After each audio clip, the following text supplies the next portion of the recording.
Bonjour tout le monde, j'espère que vous allez bien.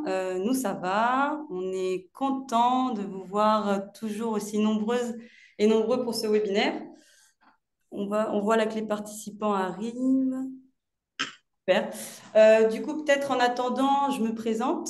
Je m'appelle Paola, je suis responsable programme chez Habitat Participatif France et je vais animer ce webinaire avec l'aide de mes deux collègues, Ludovic, qui est le coordinateur national, et Claire, qui est responsable de communication. Et donc, peut-être rappeler qui on est pour celles et ceux qui ne nous connaissent pas.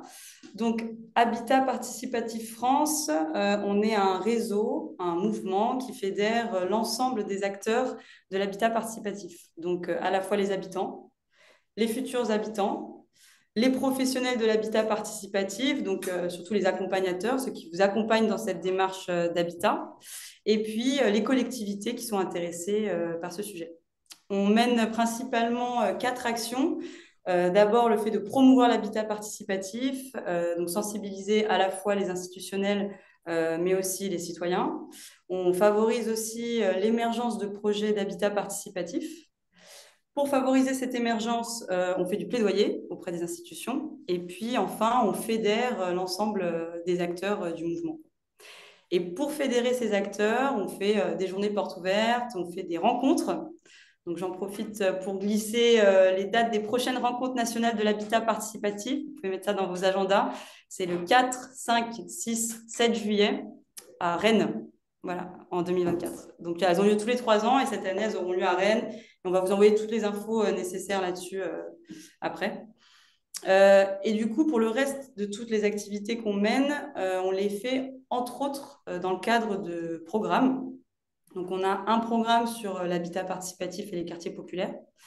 On a un autre programme sur l'habitat participatif dans la ruralité. Donc, c'est un programme qu'on vient de commencer là. Et puis enfin, le programme qui nous intéresse aujourd'hui, c'est sur l'habitat participatif et le vieillissement. Et donc, ce programme, il a commencé déjà en 2019 en partenariat avec Malakoff Humanis. Et donc, depuis 2019, on a pu faire pas mal de choses, notamment un guide pratique avec vraiment toutes les premières clés de réalisation de l'habitat participatif senior. Ce guide, il est gratuit, il est en ligne, vous pouvez y accéder très facilement et puis on vous l'enverra par la suite, à la suite de ce webinaire. Vous pouvez aussi le commander pour l'avoir en main propre.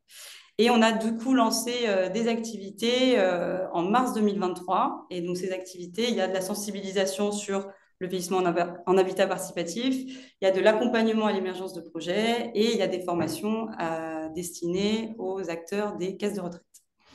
Et donc, du coup, dans le cadre de la sensibilisation, on a commencé un cycle de webinaires.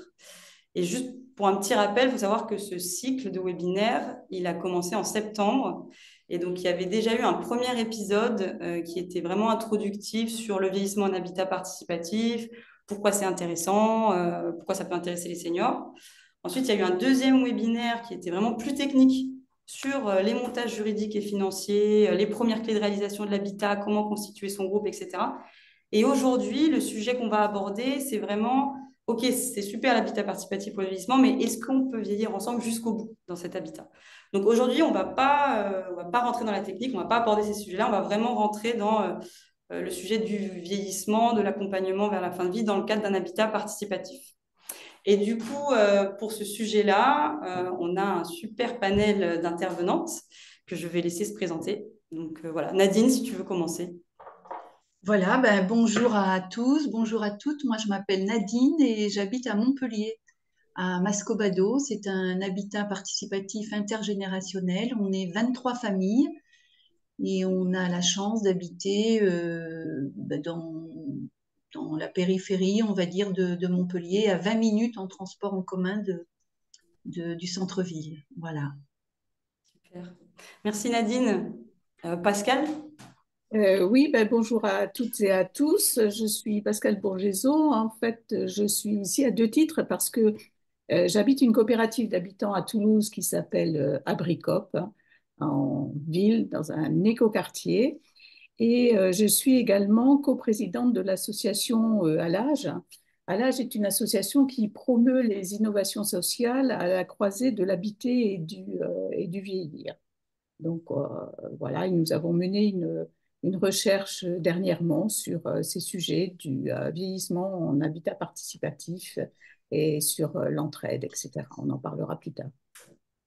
Merci Pascal. Et du coup, Marie-Françoise. Alors, je m'appelle Marie-Françoise Van Gastel.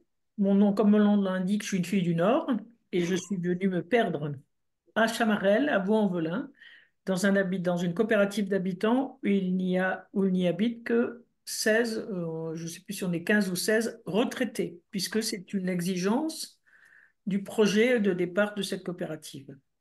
Donc, je pense que les personnes qui vivent ici, la plus jeune doit avoir elle est forcément retraitée, donc elle a peut-être 65, 66 ans, et la plus âgée doit avoir 82 ans.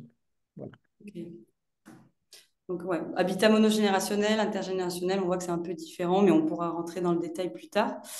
Peut-être du coup, c'est intéressant pour nous, comme on ne vous voit pas, c'est toujours un peu frustrant ces webinaires, un peu descendants du coup, mais on va juste lancer un petit sondage pour que vous, en face, vous pouviez nous dire qui vous êtes.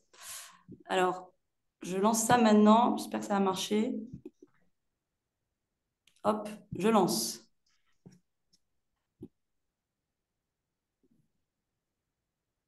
Alors, normalement, vous devez avoir une petite fenêtre qui est apparue. Oui. Ah, voilà, si tout le monde la voit, c'est super. Donc voilà, est-ce que vous êtes un habitant d'un habitat participatif, un futur habitant, un professionnel de l'habitat, un membre d'une collectivité ou autre? Ça nous permet un peu de voir qui vient au webinaire. Bon, on sait qu'il y a beaucoup de gens du réseau, vous êtes fidèles, c'est sympa. Mais voir un peu si ça change d'un épisode à l'autre. Alors, c'est bientôt fini, là. Il y a 85% des personnes qui répondent.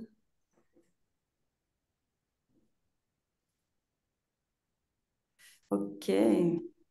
Donc, on voit, il y a 10%. Donc, on est 120 connectés, là. Et donc, il y a 10% qui sont des habitants d'un habitat participatif, 34% qui sont des futurs habitants d'un habitat, 6% qui sont des professionnels de l'habitat, 6% membres d'une collectivité et 45% autres. Du coup, ouais, la prochaine fois, je mettrai précisé comme ça, on saura, mais j'imagine des curieux et curieuses sur le sujet, donc c'est chouette. Alors, je vais finir ça, hop. Je peux partager les résultats même, je crois. Voilà. Je ne sais pas si vous les voyez. Oui. Ouais. Voilà. Pour vous donner un peu une idée de qui est dans la salle. Alors, peut-être, juste avant de commencer, rappeler comment va se passer le webinaire. Du coup, ce qu'on va faire, c'est qu'il va y avoir une courte introduction. Moi, je vais un peu rappeler ce qu'est l'habitat participatif. Surtout, on voit là, il y a 45% qui sont autres, alors peut-être qu'ils ne connaissent pas du tout le sujet. Donc, ça va être assez court l'introduction. Je vais passer une petite vidéo, puis rappeler ce que c'est. Après ça, on aura vraiment un temps d'échange, questions, table ronde avec les intervenantes du panel. Donc, ça va durer jusqu'à 17 heures. Et ensuite, vous inquiétez pas, de 17 heures à 17h30, là, on pourra faire un temps questions-réponses avec vous, les participants. On ne peut pas, du coup, faire un chat ouvert parce qu'on est trop. Donc, en fait, les questions, vous pouvez les poser dans le petit Q et R en bas de votre écran, normalement.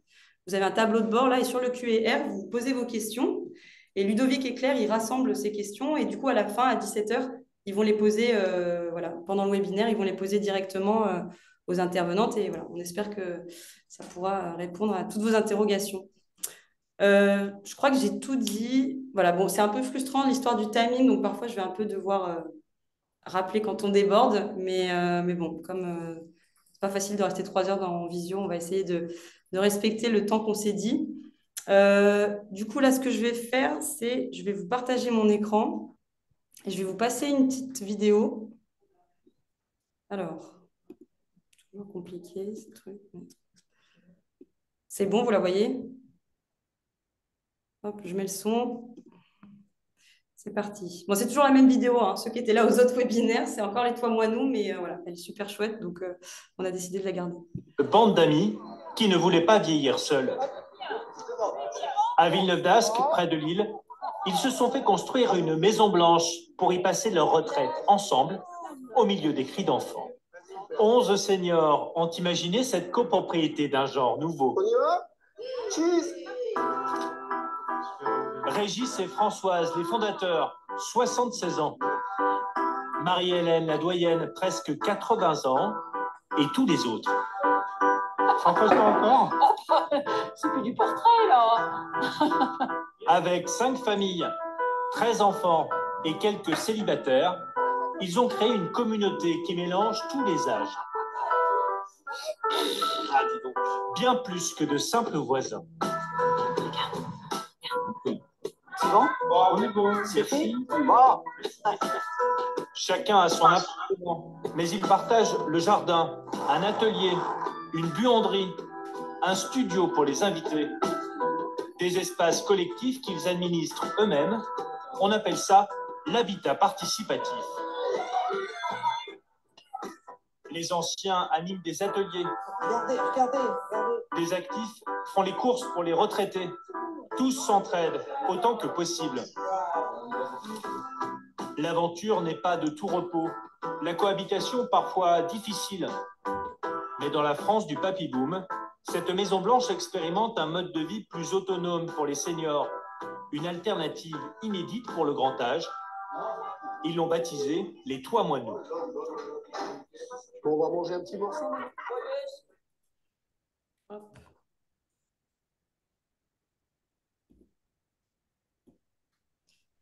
Hop, nous voilà. Bon, du coup, il y a un documentaire qui est bien plus long, 40 minutes, il me semble. Si vous voulez voir l'intégralité, on vous l'enverra aussi à la suite du webinaire, qui est vraiment très chouette. Mais du coup, là, c'était juste une petite vidéo pour rappeler ce qu'est l'habitat participatif. Voilà, il y a plusieurs façons de le définir, mais on peut se dire, voilà, pour faciliter la compréhension, il y a 3 piliers. Il y a un premier pilier qui est vraiment la conception de l'habitat par les habitants. Donc, c'est-à-dire, dès le début du projet, en fait, il va y avoir des habitants qui vont imaginer le logement, la typologie des logements, comment vont être les espaces partagés, les espaces communs, comment va s'organiser tout l'habitat. Donc, ça, c'est vraiment la conception de l'habitat par les habitants. Ensuite, il y a un deuxième pilier qui est super important, que sont les espaces communs, les espaces partagés. Donc, en fait, dans un habitat participatif, chacun a son appartement, mais il y a forcément des espaces qu'on partage. Ça peut être une salle commune, une buanderie, ça peut être une chambre d'amis, un jardin.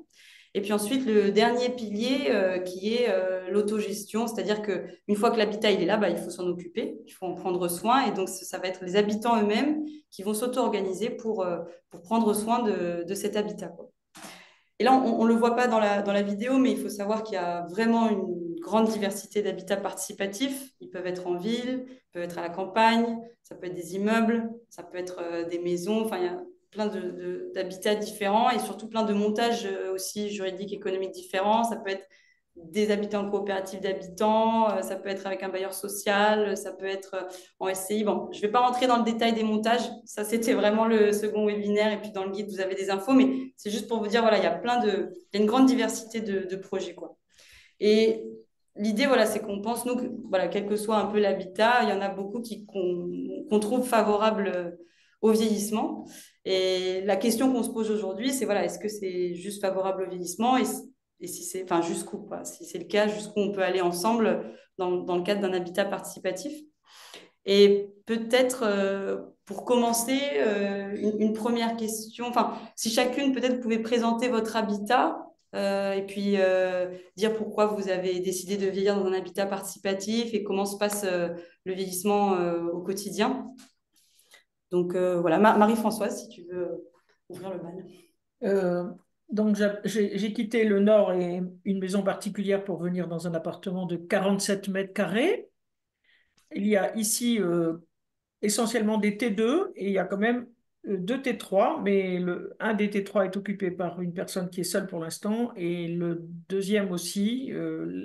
Les 2 personnes du couple ne vivent pas ensemble. Donc, on est surtout des gens seuls dans ces appartements, avec évidemment des espaces mutualisés, c'est-à-dire la buanderie, une très grande salle commune, un garage à vélo, un bureau dans lequel tout le monde peut aller, une cave, c'est-à-dire on a chacun 2 ou 3 mètres cubes de rangement, et puis une buanderie et un 1000 mètres carrés de jardin qu'on qu'on occupe collectivement, enfin, où certains participent, d'autres pas, au moins. Et l'ensemble des tâches de gestion de cette coopérative est partagé par l'ensemble des personnes qui vivent là. Voilà. D'accord. Et Et le ensuite, la qualité de l'appartement a comme été un projet initial, c'est-à-dire une coopérative d'habitants avec des appartements très bien isolés, où il fait plutôt trop chaud que trop, jamais froid, mais trop chaud l'été, ouais. et une qualité environnementale donc intéressante dans cette ville de Vaux-en-Velin qui a été encouragée par la municipalité.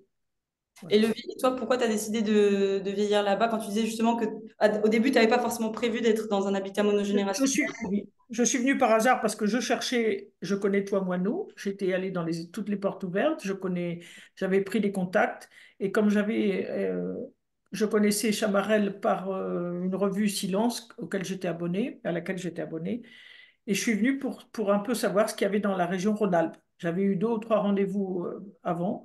Et quand je suis arrivé ici, persuadé que de toute façon, on ne pourrait que m'expliquer, il y avait justement un appartement de libre. Et donc, c'est une opportunité qui s'est offerte à moi. J'avais absolument pas choisi la ville, je voulais pas je voulais d'intergénérationnel pour toute mauvaise raison, je suis resté ici, mais je ne regrette pas ce choix, d'autant que ma petite fille habite à 11 kilomètres d'ici et je m'en occupe beaucoup, elle vient régulièrement, elle était là hier par exemple. Donc ça a été, je pense, c'était pas, au départ, c'était pas ça du tout. Le fait que mon fils habite ici, c'était pas une raison, sauf que c'était plus facile de venir à Lyon. Mais maintenant, c'est vrai que la relation avec ma petite fille est aussi essentielle dans le choix que je maintiens ici, d'être ici. Voilà. Et puis peut-être une dernière petite question, du coup, là, rapidement, le vieillissement juste au quotidien là-bas, maintenant que tu y es, tu sens quand même que c'est un cadre que tu trouves favorable pour vieillir justement ou... Oui, d'une part, dans le Nord, je suis la sixième de 7 enfants, la famille diminue. La situation, j'arrivais plus à gérer la situation d'une maison individuelle de toute façon.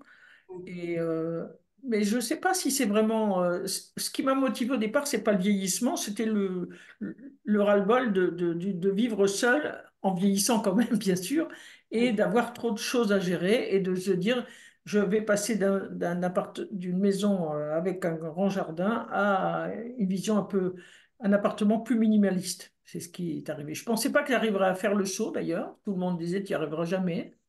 Ouais, Et une fois qu'on le fait, je pense qu'effectivement, il y a un confort de vie à la fois sur le fait qu'on soit dans un appartement plus petit, avec beaucoup moins de choses dedans. Moi, j'étais une chineuse, donc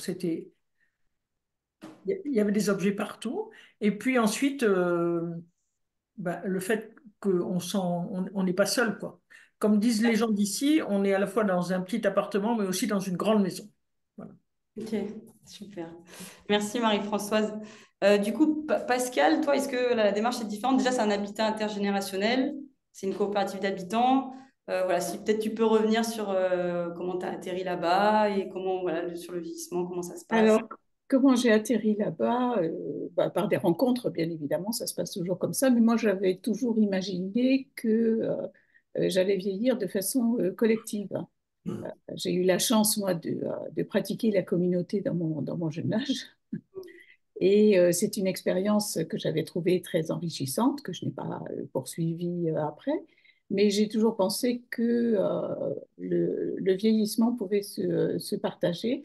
Par contre, je n'imaginais pas du tout un habitat intergénérationnel.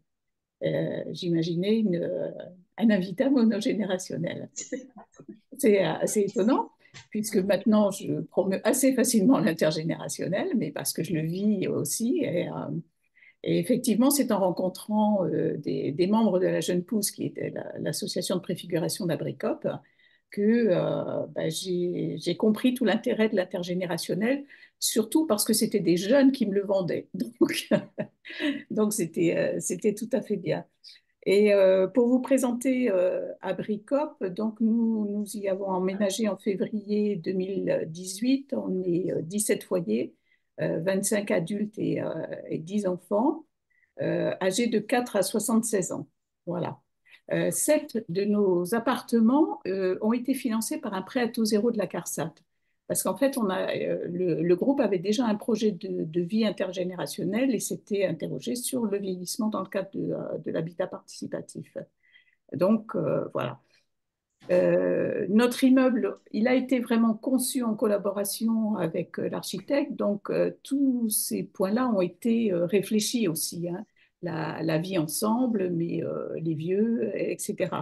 Donc ça, c'est extrêmement important. Donc des espaces communs ont été pensés pour qu'ils soient vraiment bien accessibles. Il y a des coursives qui permettent des échanges.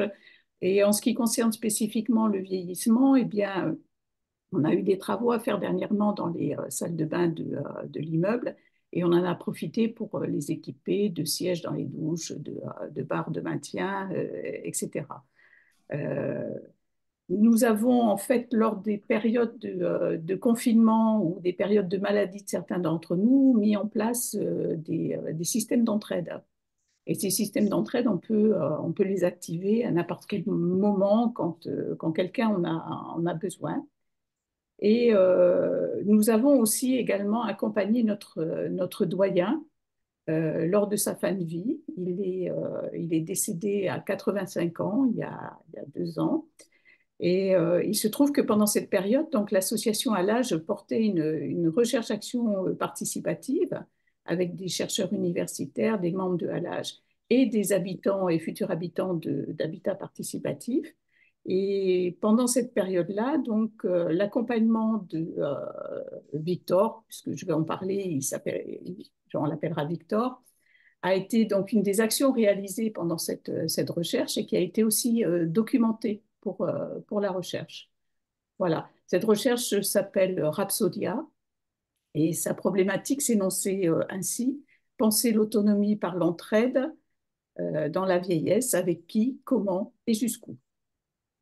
Super. Merci Pascal. On vous enverra aussi le lien vers le site d'Alage qui explique un peu plus encore plus la démarche de la recherche-action, etc. On vous l'enverra dans le mail qui fait suite à ce webinaire. Du coup, Nadine, si tu veux nous présenter Mascobado. Oui, alors Mascobado, comment je suis arrivée là? En fait, moi, je fais partie depuis une vingtaine d'années d'une association qui s'appelle Accompagnement Ecoé et qui accompagne des personnes en situation de vulnérabilité. Et au fil des années, on a vraiment pris conscience que ce serait vraiment très, très intéressant de s'intéresser à des projets d'habitat participatif. Et donc, dans ce cadre-là, en 2009-2010, j'ai assisté à une réunion publique ici à Montpellier. J'habite là, moi, depuis une trentaine d'années. Une réunion publique était organisée par quelqu'un, Stéphane Singer, qui était à l'époque Toit de Choix, qui est devenu maintenant ABFAB, et qui faisait une réunion publique, puisque lui, il démarrait aussi dans ce métier et il voulait monter un projet. Donc, on n'avait rien du tout, les personnes ne se connaissaient pas, on n'avait pas de terrain, rien du tout. Mais on a commencé petit à petit à réfléchir sur ce projet-là. Donc moi, initialement, j'étais un peu mandatée, entre guillemets, par l'association Ecoé. Et puis au final, je me suis dit, pourquoi pas moi? Et donc j'ai continué à participer. Voilà. Donc moi, j'étais travailleur social. Je voulais me préparer aussi à la retraite. Je voulais m'intéresser à cette innovation sociale. Qu'est-ce que c'était que se vivre ensemble, en intergénérationnel? Et c'est tombé à l'époque où la ville de Montpellier, avec son adjoint à l'urbanisme, qui est devenu maintenant le maire de Montpellier, avait aussi cette intention-là de mettre à disposition des parcelles. Et donc là, on a répondu à un appel d'offres. Donc 2 associations au départ, en 2010, ont répondu, enfin 2010-2012, à un appel d'offres. C'était Écohabitons et Habiter, c'est choisir. Et on a eu, on a été lauréat, on va dire. Enfin, je crois qu'il n'y avait pas beaucoup de candidats à l'époque. C'était vraiment assez innovant à Montpellier, en tout cas. Et donc, on a fusionné ensemble et on a créé l'association Mascobado, qui veut dire Maison coopérative bâtie en douceur. Voilà. Et on est dans un quartier ici à Mascobado, dans une ZAC, une zone d'achèvement concerté, voilà, je sais, voilà, où il y a vraiment tout ce qu'il faut au niveau des transports en commun, des services de santé, des commerces. On est à l'orée d'un parc, enfin, on est vraiment très très bien installé. Et on a 2 immeubles, on est 23 familles. Donc actuellement, il y a 9 retraités, 6 enfants, 5 ados et 27 actifs. Donc depuis notre installation en 2016, tout le monde est resté là, enfin on est toujours les mêmes personnes, sauf une personne locataire parce qu'on a 5 logements sociaux. On a monté ce projet avec un bailleur social qui s'appelle Promologie et il a gardé 5 logements parmi les nôtres. Et sinon, nous, on est une structure en VFA, donc on n'est pas du tout une coopérative d'habitants, on est en VFA, c'est-à-dire en vente en état futur d'achèvement. Voilà, c'est ça. Et il y avait au démarrage du projet des PSLA, c'est-à-dire des appartements en accession à la propriété. Donc ce sont toujours les mêmes personnes, sauf un locataire qui est parti, qui a été remplacé par une jeune fille. Et puis aussi, je vais en reparler là tout à l'heure, une personne qui est décédée en mars l'année dernière. Et donc on a accompagné, d'où d'où le motif de ma présence aujourd'hui à ce webinaire. Merci, merci Nadine. Bon, on voit du coup vous avez tout un peu des histoires différentes et que ça peut être l'adaptation des logements ou bien les relations sociales ou bien le système d'entraide ou la localisation aussi, où est-ce qu'on met l'habitat. Voilà, toutes ces raisons à la fois qui font que l'habitat participatif peut être un cadre favorable au vieillissement. Mais après, voilà, la question, en fait, ce webinaire-là, au début, il devait être à la fin du cycle. Et en fait, ça a été une demande du groupe. On a un groupe de contribution dans le cadre du programme où on échange avec des seniors. Et c'était une demande de dire non, mais en fait, il faut le mettre plus tôt, ce webinaire, parce que c'est une vraie question que beaucoup de futurs habitants se posent, de dire, bah, en fait, moi, voilà, si je m'engage dans un projet comme ça, c'est pour aller avec les habitants jusqu'au bout, quoi, pour éviter la maison de retraite, ou bien pour... Enfin, certains disent ça, pas tout le monde, justement. Il y a des témoignages différents, mais en tout cas, la question revenait souvent. Et du coup, voilà, on a effectivement voulu inviter Pascal et Nadine pour avoir vos témoignages, vos témoignages là-dessus et qu'est-ce que le collectif en fait a pu mettre en place pour accompagner les personnes justement que vous avez évoquées. Du coup, voilà, Nadine, si tu veux commencer. Oui, alors je veux bien témoigner. En fait, quand on s'est installé là, nous, enfin donc c'était en 2016. Dans dans notre charte, si vous voulez, il y avait bien sûr toutes les valeurs de l'habitat participatif, la solidarité, les échanges, l'intergénérationnalité, les valeurs écologiques aussi, de construction, de vie, avec les histoires de tri, enfin bon, tout ça. Mais on n'avait pas vraiment réfléchi à cette question de l'accompagnement jusqu'au bout en fin de vie. Contrairement à une association que je connais très bien, dont je fais partie, qui s'appelle Maison Écoé. Et dans cette association, qui existe aussi là dans la région, à Montpellier, c'est vraiment dans l'ADN de l'association où il y a vraiment des données, où on parle, si vous voulez, de valeurs d'humanité, de maintien à domicile aussi. Tandis que nous, on n'avait pas du tout ça dans notre charte. Je vous lis vite fait, par exemple, dans le projet, la charte des maisons Écoé, c'est le maintien à domicile jusqu'en fin de vie et anticipation de la dépendance des personnes âgées avec soutien aux aidants familiaux. Donc nous, à Mascobado, on n'avait pas vraiment... voilà. Mais au fil du temps, au fil des années, des mois, bien entendu, les personnes vieillissent, hein, grandissent aussi, les enfants grandissent, vieillissent. Et c'est comme ça qu'on a été amené à accompagner notre amie, moi aussi je vais la nommer, Geneviève, elle nous manque beaucoup. Elle est décédée à 75 ans l'année dernière. Et on l'a accompagnée, on a assisté aussi à la dégradation de sa santé, par exemple, enfin à peu près pendant 2 ans. Et donc, ce qu'on a mis en place, mais alors nous, on n'avait rien écrit sur le sujet, mais ça s'est fait comme ça, bon an, mal an, au fil des jours, au fil des rencontres, en fonction des besoins de Geneviève. On a eu la chance, nous, et je sais que dans d'autres habitats participatifs, c'est pas le cas, on a eu la chance d'être proche de la famille.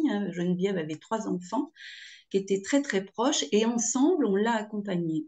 Donc là, moi, je parle dans cet accompagnement de trépied d'accompagnement, c'est-à-dire qu'il y a d'abord autour de la personne la famille, les amis, les proches, enfin tout, voilà, et qui sont aussi là dans cette situation très très présente. Il y a tous les professionnels. On a bien vu que les professionnels de santé sont bien entendu très très importants. Hein. Tous les jours, il y avait des personnes qui accompagnaient Geneviève. Elle était aussi accompagnée à droite à gauche. Et puis aussi, il y a nous. Donc là, on s'est dit, qu'est-ce qu'on va faire, nous, quelle place on va prendre pour ne pas prendre non plus la place de la famille, pour ne pas rester trop extérieur, mais quand même très très proche. Et on a construit comme ça une petite équipe entre nous, alors de personnes qui voulaient, hein, bien sûr. On s'est retrouvés à une petite dizaine d'habitants très très proches de Geneviève, avec un système aussi de communication entre nous et avec la fille de Geneviève, enfin par un petit groupe WhatsApp. Et au fil de l'eau, au fil des journées, on l'a accompagnée jusqu'à sa fin de vie, puisque elle a été hospitalisée les derniers temps, hein, puisqu'elle avait besoin d'être hospitalisée. Et la famille a envisagé une hospitalisation à domicile. Donc là, on a fait une réunion, on a été à l'initiative, nous, de cette réunion avec la famille. On a présenté à la famille aussi une personne qu'on connaissait très très bien, une amie d'un couple d'habitants ici, qui intervient déjà dans notre résidence parce qu'elle fait du ménage dans plusieurs appartements. Et cette personne a été sollicitée et donc recrutée pour faire les gardes de nuit, parce que c'est là le problème aussi dans l'hospitalisation de nuit, il n'y a personne la nuit, et ça c'est un gros problème. Donc on avait imaginé tout ça, tout le matériel est arrivé dans la chambre de Geneviève et tout, et elle est décédée avant, donc on n'a pas pu mettre en place tout cet accompagnement de Geneviève. Donc on a ensuite, bien sûr, quasiment tous les habitants ont assisté aux obsèques de Geneviève, et ça c'est un moment dans un habitat participatif, dans la vie d'un habitat, c'est un moment absolument extraordinaire et très très émouvant et très très fort. Hein, enfin, moi, j'ai été vraiment très surprise. On n'a pas trop l'habitude, nous, ici, de nous voir habillés comme ça, en tenue de cérémonie, sur notre 31. Enfin, bon, il y avait quelque chose de très, très solennel dans cette présence aux obsèques. On avait préparé, quand elle est décédée, on a fait une cérémonie avec des bougies, on a fait des textes, on a vraiment des textes avec des témoignages de partage de vie, puisque Geneviève était quelqu'un qui était là depuis le début du projet, quelqu'un de très, très, très actif, très présent, très, très engagé. Et donc, on a fait tout ça jusqu'aux obsèques. Le soir des obsèques aussi, on s'est réunis. Et ce qu'on a fait là, c'est en novembre, donc elle est décédée en mars. Et en novembre, on a fait une cérémonie. On a planté un arbre, puisque nous, on a la chance d'avoir un très beau jardin. On a planté 2 pistachiers, parce que là, ce sont des arbres qui vont toujours par deux. Et donc, on a invité la famille, on a invité les proches. Et là aussi, c'était vraiment un moment très, très solennel d'hommage à notre ami. Donc après, bon, je pense que je vais laisser la parole à quelqu'un d'autre, je reviendrai, mais après, ça nous a donné l'occasion aussi de mettre en place d'autres choses pour justement se préparer à tous ces accidents de la vie et pourquoi pas l'accompagnement jusqu'à la fin, jusqu'à la mort. Ouais, c'est ça, parce que dans ce que tu dis, toi, c'est que vous aviez pas, c'était pas mis dans la charte, c'était pas prévu, et c'est face à cette situation que vous avez mis en place ce trépied, quoi. Bon, malheureusement, on peut pas rentrer dans le détail là Voilà. du trépied, mais voilà, c'est comment on articule la relation entre les habitants de l'habitat participatif, les professionnels et les voisins. Voilà, ça, bon, peut-être on pourra plus en parler dans les questions, mais voilà. Merci Nadine. Du coup, Pascal, si tu veux prendre la Oui, parole. alors moi j'ai un récit avec beaucoup de points similaires hein, avec Nadine. À Bricop, comme dans beaucoup de collectifs, il y a une vigilance à l'autre qui s'est construite lors de toutes les années passées ensemble hein, dans la construction du projet. On voit bien que c'est quelque chose d'important. Et Victor, lui, il avait depuis des années des problèmes de santé, une mobilité réduite, des problèmes cardiaques, etc. Lors des confinements, il a bénéficié, comme tous ceux qui en avaient besoin, d'un dispositif pour des courses, etc. Et on s'est rendu compte, en fait, que passé les 2 premiers confinements, en fait, ces besoins d'aide persistaient. Et donc, à la même période également, donc l'étude Rapsodia avait démarré dans plusieurs habitats, il y en avait 6, et dont un Bricop. Et des entretiens avec lui ont été faits. et ils ont pu mettre à jour des vulnérabilités qu'ils n'exprimaient pas ouvertement. Et là, on s'est rendu compte qu'effectivement, il avait vraiment plus besoin d'aide que ce qu'on ne pensait. Et donc, à partir de ce moment-là, on lui a fait un certain nombre de propositions pour l'entourer, etc. En particulier, on lui a proposé le port d'une alarme parce qu'en fait, il était tout à fait angoissé à l'idée de chuter seul dans son appartement et qu'on le retrouve 5 jours après. Bon, dans un habitat participatif, c'est hautement improbable, mais enfin, n'empêche qu'il il était angoissé par ça. Euh, donc, en fait, un petit collectif s'est réuni dans l'objectif de veiller sur lui et de répondre à ses besoins d'aide, mais dans la démarche qu'on mettait en place, il n'y avait rien qui ressemblait à un schéma. Ça s'est mis en place comme ça, on a répondu aux besoins, on a été au plus près de lui. Et notre vigilance et puis nos observations ben, nous ont permis d'ajuster au fur et à mesure le dispositif par rapport à ses besoins. Et puis petit à petit, on s'est rendu compte quand même que les besoins grandissaient. On s'est dit, il va falloir quand même qu'on se réunisse de façon un peu plus formelle pour discuter de tout ça et savoir comment on allait faire face à cela. Il y a eu un moment très très important dans cette réunion-là parce que au début la discussion a patiné pendant un grand moment autour euh, en cherchant comment on allait bien pouvoir faire, etc. Et puis finalement, on est arrivé à comprendre une chose qui nous a paru vachement importante et qui du coup a déclenché le dispositif qu'on a mis en place. On s'est rendu compte que chacun pouvait avoir la place qu'il souhaitait dans le dispositif, que chacun pouvait définir ses propres limites, et ça sans jugement aucun par rapport aux autres. Et donc, à partir du moment où tout ça a été mis en place, où chacun a dit, bon ben voilà, moi je suis capable de faire ça, moi je suis capable de faire ça, etc., eh bien, tout est devenu beaucoup plus clair. Donc, c'est vrai qu'on a tâtonné pendant un grand moment, mais c'est vrai que quand ça s'est fait jour, c'était super important. Moi, j'ai proposé à ce moment-là de faire la coordination de ce dispositif. Euh, et en fait, bon, ça s'est bien passé. Moi j'étais prête à le faire parce que j'avais été infirmière. Je me sentais tout à fait de jouer ce rôle-là. Et en plus d'assurer la coordination aussi avec les aidants professionnels. Donc, il y avait un médecin qui venait régulièrement, il y avait des kinés, il y avait une infirmière, etc. Il y avait toutes les consultations cardio, pulmonaires, etc. Et donc, j'ai assuré ce suivi-là. Et puis, Victor, lui, il était alors dans une situation différente de Geneviève, c'est que la famille n'était pas présente. Il avait une famille, mais éloignée, avec des liens qui n'étaient pas extrêmement proches. Donc, effectivement, Victor leur avait expliqué qu'il avait trouvé la solution pour sa vieillesse, l'habitat participatif, et que du coup, il n'avait pas à se préoccuper de lui.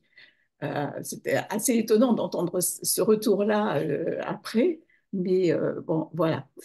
Et du coup, ce collectif qui s'est mis en place, en fait, il s'est mis non pas, alors c'est marrant parce que Nadine, tu parlais de trépied, nous on parle de cercle autour de gens, et on a empilé des cercles comme ça, un cercle très proche de lui qu'on a appelé le cercle de l'intime, hein, composé de deux, trois personnes, et puis au-delà, un cercle plus large. Et la chercheuse universitaire qui nous accompagnait dans Rhapsodia l'a appelé le cercle de l'agir coopératif. Et c'est important parce que ça a vraiment une vraie valeur. Donc, il y avait 8, 9 personnes qui assuraient une coveillance sur Victor et puis qui assuraient aussi la logistique, hein, tout ce qui était les courses, enfin voilà, toutes ces choses-là. Donc, il y avait aussi donc, le cercle des professionnels et après un cercle beaucoup plus large qui était tous les autres coopérateurs et coopératrices d'Abricop et la famille qui avait toujours ce besoin de connaître l'état de santé de gens, comment il allait, etc., voir si on pouvait l'intégrer de temps à autre à des réunions, etc. Et voilà comment ça s'est passé. Voilà. Bon, malheureusement, comme pour Geneviève, l'état de santé de Jean a nécessité une hospitalisation. Et du coup, ben, il n'est jamais revenu à Abricot parce il est décédé lui aussi à l'hôpital. Mais pendant la période où il a été à l'hôpital, les liens ne se sont pas rompus du tout, ils se sont juste transformés. C'est-à-dire qu'il y avait toujours la même attention apportée à lui. Donc, il y avait les visites à l'hôpital à tour de rôle, le soin apporté à son linge, enfin, toutes ces choses pratico-pratiques aussi qu'il faut continuer à faire. Les contacts avec la famille aussi qui ont été très importants, avec les soignants. La question de la désignation du tiers de confiance aussi, qui en fait s'est faite par rapport à quelqu'un du collectif et non pas de la famille qui n'était pas présente. Et aussi, nous avons eu une réflexion que nous avons menée avec la famille sur la question de la prise en charge de la mise en place d'une tutelle. Bon, Victor est décédé avant, mais cette question-là est aussi une question très, très importante à soulever dans nos habitats. D'accord. Et vous aviez gardé, même une fois à l'hôpital, vous avez gardé l'idée des cercles. Oui, Les gens qui veulent, les cercles de ouais, l'activité. ça ne Vous avez- fonctionnait pas tout à fait Ouais, mais de la même façon, mais je veux dire, quelque part, cette distance que chacun avait par rapport à lui se manifestait d'une autre façon. intéressant. Voilà. Et justement, dans ces deux expériences que vous avez eues, enfin, qu'est-ce qui est resté, quoi? Parce que comme tu le disais, Nadine, c'est une expérience forte pour le collectif qui peut le souder, ou est-ce qu'au contraire, parfois, ça a créé des tensions? Toi, Pascal, tu dis bien, non, on a mis du temps, on a tâtonné, mais à un moment, on s'est bien dit, chacun dit ses limites, comme ça, on se sent pas coupable de pas aider parce que pas disponible. Donc, du coup, après, justement, voilà, ce vécu-là du collectif, qu'est-ce qu'il en reste? Alors, nous, enfin, en fait, ce qu'on a mis en place après cet événement, hein, c'est très très douloureux, c'est un groupe. On a mis en place un groupe. Alors, je dirais pas un groupe de parole, non, c'est pas ça. C'est un groupe de partage qu'on appelle vulnérabilité avec un S. Et ça nous a semblé important de justement mettre ce S parce que c'est les vulnérabilités. Hein. On est tous vulnérables à un moment donné dans nos vies, avec les accidents de vie, enfin, tout ce qui peut déséquilibrer nos vies en famille ou ailleurs, professionnellement et tout ça. Et donc, on l'a mis en place et tous les mois, une fois par mois, on se réunit. Donc, on parle beaucoup dans ce groupe de la fin de vie. On a commencé en s'appuyant sur l'expérience que nous avons eue avec Geneviève. Et donc, on a mis en place, on s'est inspiré d'ailleurs de quelque chose qui avait été fait par les maisons Écoé, hein, puisque actuellement, il y a un habitat, une coopérative d'habitants, Maison Écoé, à quelques kilomètres de Montpellier. Il y en a une autre en construction. Et eux, ils avaient déjà mis en place une fiche, on appelle ça une fiche d'urgence avec les contacts et tout ça. Et on a réfléchi aussi à nos directives anticipées. Donc, il y en avait beaucoup parmi nous qui n'avaient jamais réfléchi à ça. Et du coup, on a fait tout ce travail et on continue ce travail. Et c'est vraiment très, très enrichissant. Donc, on parle de la mort, ce qui était un peu un sujet un peu, je vais dire, pas tabou, mais enfin, en tout cas, nous, on parlait jamais de tout ça. Il y a eu la construction de notre habitat, il y a eu le vivre ensemble, il y a tout ce qu'on fait, le jardin, enfin tout ça, mais la mort fait partie aussi de la vie. Et on en parle maintenant, même, ça nous arrive en plénière. Enfin là, dimanche, on a une plénière, on va parler de nos échanges dans ce groupe. Et moi, ce qui me réconforte aussi, c'est que dans ce groupe, on est une douzaine à peu près à géométrie variable, mais il n'y a pas que les retraités de Mascobado. Ici, on est 9 retraités, mais il y a des jeunes. Par exemple, il y a un jeune papa, là, un voisin, qui est venu nous dire moi, je suis bien embêtée, je ne sais pas faire comment, quand ma petite fille me parle de la mort, elle a un petit copain de sa classe est décédé, je ne sais pas comment faire. Enfin, vous voyez des choses comme ça. Et on voit bien que ce sont des questions vraiment, mais qui sont fondamentales dans les habitats participatifs. C'est bien d'en parler et moi, c'est un petit peu ma motivation, c'est de se préparer, que moi, pour moi bien sûr, mais aussi aider les autres, échanger nos pratiques, nos expériences et voir comment on pourrait faire. Nous, de l'autre côté de notre rue, là où est implanté notre habitat, il y a un EHPAD, il y a une maison de retraite aussi, donc on est en lien avec eux. Là, récemment, il y a une voisine, ma voisine du dessous, qui a accueilli, enfin sa maman a été accueillie à l'EHPAD juste à côté. Et donc, plusieurs d'entre nous, on s'est proposé comme ça d'accompagner sa maman, enfin de la recevoir ici, d'aller au parc avec elle. Enfin, vous voyez, ça peut avoir vraiment des répercussions, c'est très très diverses et variées, même si au départ, on n'avait pas pensé à tout ça. Voilà. Et donc là, on en est, et là je vais terminer là, sur ce sujet, on est très en lien bien sûr localement avec tous les autres habitats participatifs, alors aussi avec le réseau de Habitat Participatif France, et on est en train de préparer une formation qui va démarrer sous forme d'une journée de sensibilisation avec l'association ECOE sur justement toutes ces questions d'accompagnement de fin de vie et d'accompagnement dans des moments de vulnérabilité spécifiques en habitat participatif. Ok. Merci. Bah, on pourra peut-être donner plus d'informations sur la formation. C'est ouvert. Je ne sais pas, tu nous diras, on pourra partager cette info. Et Pascal, vous de votre côté Abricot, on déborde un peu sur le temps là, mais c'est pas grave. Oui, bah, je vais essayer Non, d'écourter mais c'est peut-être. bon, on débordera sur les Ouais. questions. C'est important quand même. Bah, ce qui reste chez nous par rapport à ce que nous avons vécu, c'est un groupe qui est le même, mais qui en même temps est différent parce qu'il a vécu une expérience collective forte, forcément. Et pour peu qu'on se mette en position de réflexivité, c'est-à-dire qu'on s'interroge ou qu'on observe ce qui s'est produit, ça permet de comprendre encore mieux les ressorts du vivre ensemble, de la solidarité et de l'entraide, hein. Et dans le cadre d'Abricop, on a d'abord appris que c'était possible, juste simplement, parce que si on revient en arrière, on se dit tout ce qu'on a écrit dans notre dossier pour la CARSAT en 2015, si je me souviens bien, bon, ça tenait de l'intentionnalité. Poser des intentions, c'est hyper important, mais tant qu'on ne les a pas mis à l'épreuve, voilà, on ne sait pas ce que ça peut donner. Donc, du coup, c'est évident que ça nous a grandi et ça nous a apporté quelque chose de très fort au niveau du collectif. Et je vais rebondir un petit peu sur ce que tu disais, Nadine, sur la mort. Je vais vous raconter une anecdote. Pendant les derniers mois de Victor avec nous, nous avons fait une soirée débat, on en fait une par mois, sur la question de la mort. Et c'était très demandé par lui et par Victor. Et en fait, dans cette réunion, la première partie a été dédiée à Victor et il nous a expliqué, il nous a donné ses dernières volontés à ce moment-là. C'était extrêmement important, c'était très émouvant, c'était touchant, voilà. Il nous a expliqué comment il souhaitait que son appartement soit occupé après. Enfin, il avait des idées. Il nous disait ce qu'il fallait faire des objets qui lui étaient les plus chers, etc.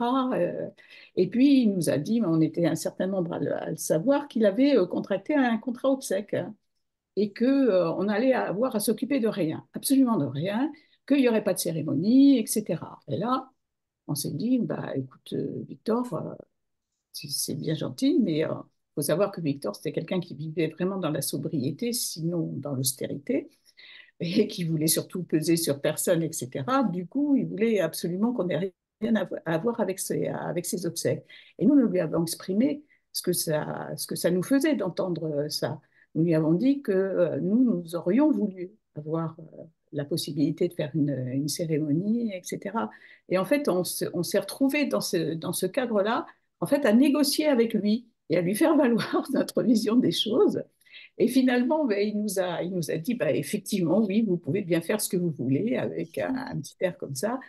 Bon, moi, intimement, je suis persuadée qu'il était très, très heureux de notre demande. Et du coup, on a fait une belle cérémonie aussi, où effectivement, on a réussi à trouver des solutions pour que, il avait une deuxième famille de cœur avec qui il avait passé des années de vie associative, qui est venue avec nous aussi, et puis sa famille proche, bien sûr. Et donc, ça a été vraiment un grand moment. Voilà. En plus, après, ce que ça produit sur les personnes et le collectif. Un autre exemple, les plus jeunes d'Apricop, qui eux étaient moins impliqués hein, dans l'accompagnement de Victor au quotidien, ont été vraiment très touchés par ce qui s'était produit. Et du coup, le collectif intergénérationnel, il a pris corps encore d'une autre façon. C'est évident parce qu'on a intégré jusqu'au bout. Et ça, c'est quelque chose qui, je veux dire, dans notre ADN. Maintenant, on a intégré autre chose. Voilà.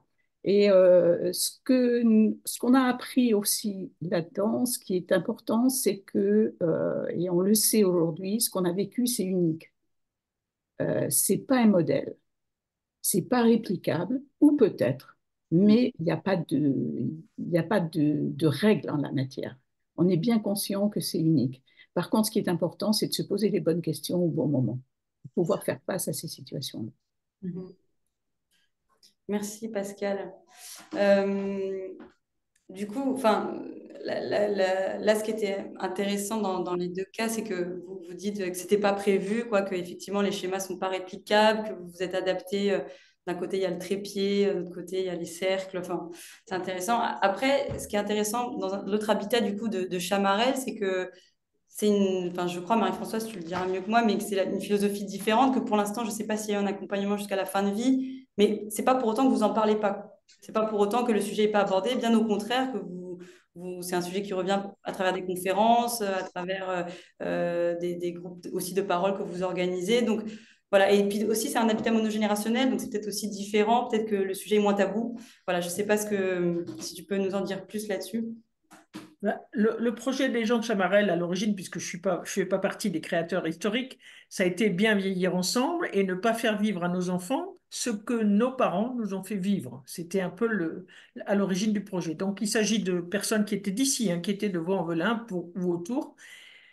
Et donc, le travail qui a été fait, moi j'arrive un peu en dernier, puisque j'habite là que depuis 2 ans, depuis 2017, la fin, ça a été l'idée de bien vieillir ensemble et aussi de penser aussi tous les éléments, tous les aléas du vieillissement avec son cortège de handicaps possibles, d'accidents de la vie quotidienne invalidants.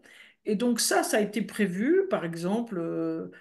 Actuellement pour des personnes qui ont une diminution de leur mobilité, changer le lieu du compost pour qu'elle n'ait pas à aller loin et pour des problèmes de distance entre l'immeuble et puis le compost. Après, il y a eu des demandes de subvention à la CARSAT, par exemple, pour euh, alléger la porte d'entrée qui est très lourde et donc maintenant elle est automatisée.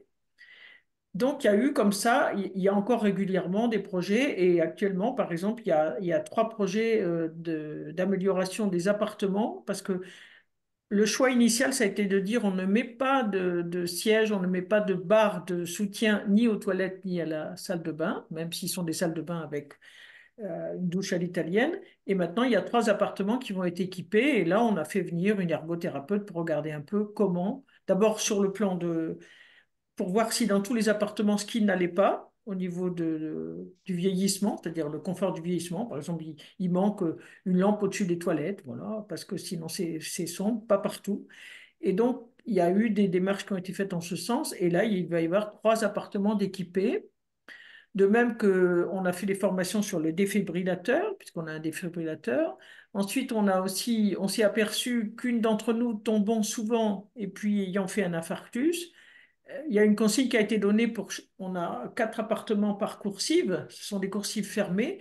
On a décidé que personne, éviter surtout de ne jamais laisser les clés à l'intérieur et que si jamais, et qu'on ait des consignes, c'est-à-dire que si on n'a pas vu quelqu'un pendant 2 jours, les gens au moins de la coursive vont aller voir si la personne est là. Parce que une question a été posée par l'une d'entre nous en disant ce serait quand même le comble que dans une coopérative d'habitants, on ne voit pas que quelqu'un est parti et est pas là il est mort depuis 3 jours et personne ne le sait. Donc Ouais. ça a été évoqué sous cette forme-là, par une personne. Et ensuite, par contre, moi, j'ai quand même interrogé un certain nombre de personnes, moi ayant déjà accompagné des personnes âgées et qui sont décédées, et puis aussi dans ma famille, donc c'était quelque chose que j'imaginais très bien faire, en tout cas, ou faire ou être aidé, mais visiblement, les personnes que j'ai interrogées, c'était un petit peu, euh, toi, tu pourras peut-être le faire, mais nous, non.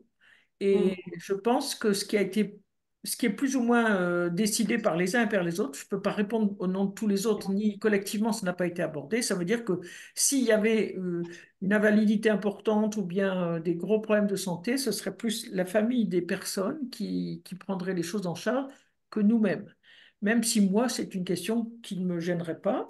Sauf que, en ce qui me concerne, je sais que quand on a signé le bail, effectivement, j'ai donné comme référence mon fils qui habite pas loin Si mon fils partait, je ne sais pas ce que je déciderais moi, puisque ça n'a pas été prévu. L'idée du jusqu'au bout n'a jamais été évoquée, en tout cas dans nos réflexions. Par contre, on y réfléchit. Alors, on a par exemple eu une intervention récente, j'y étais pas, mais de coopératives funéraires, par exemple. Donc, l'idée ça, c'est plutôt l'idée d'utiliser un moyen différent plutôt que comment on appelle ça, le commerce. On sait que la mort engendre beaucoup de commerce. Et donc, l'idée qu'une coopérative qui est ici, qui a fait une intervention. Et donc, il y a des projets qui sont faits, mais je veux dire, sur le plan de l'accompagnement jusqu'au bout, j'en veux pour preuve qu'une personne est venue ici. Elle s'appelait aussi Geneviève, comme la personne qui était décédée. Elle venait de l'Ardèche, elle venait se soigner ici pour un cancer. Et elle n'a pas choisi de venir ici. Et elle était pas loin de chez nous. Par contre, elle a participé, puisqu'on a une association qui s'appelle aussi Chamarelle, elle a participé à nos travaux de réunion alors qu'elle était déjà en phase terminale. Et moi, je suis allé la rencontrer, on se rencontrait régulièrement. Et c'est vrai que tous les gens de la coopérative ont été présents à ses funérailles, puisque sa fille fait de la médecine, comment on appelle ça, chinoise, et des gens de chez nous voient sa fille. Donc il y a eu des liens, il y a eu des liens avec un repas qu'elle a voulu faire 2 mois avant de partir avec Geneviève, mais Geneviève a fait le choix elle-même de ne pas venir ici, justement parce elle n'est venue ici que pour des soins. Donc je ne peux pas répondre pour tout le monde, mais je sais que j'ai interrogé quelques personnes et elles disent on verra tout, on fera au fur et à mesure, quoi. On n'a rien décidé, mais on n'exclut pas l'idée que quelqu'un pourrait très bien aller jusqu'au bout, d'autant qu'on est quand même non pas une coopérative d'habitants intergénérationnels, même si la mort peut intervenir quand on a 40 ans, là on sait qu'on va forcément vers la mort plus vite et en même temps, en tout cas vers des handicaps qui peuvent s'installer de façon ponctuelle ou définitive, si quelqu'un n'arrive plus à marcher, par exemple. Mais alors, l'immeuble est fait quand même avec un ascenseur, la possibilité dans l'appartement de se déplacer en fauteuil roulant, ça a été prévu, c'est-à-dire que tout est fait pour qu'on puisse, il n'y a pas de porte qui s'ouvre dans ce sens-là, toutes les portes sont à glissière. Les appartements ont été conçus avec l'idée, en tout cas, du handicap, Ouais. la baisse de mobilité importante, sinon la mort. Voilà. Mais c'est intéressant parce que ça rejoint en fait ce que disent Nadine et Pascal. C'est la réponse, c'est on verra. Et en fait, c'est peut-être devant le fait accompli que quelque chose C'est du ça. collectif va émerger, et ils vont s'adapter et puis à voir à ce moment-là.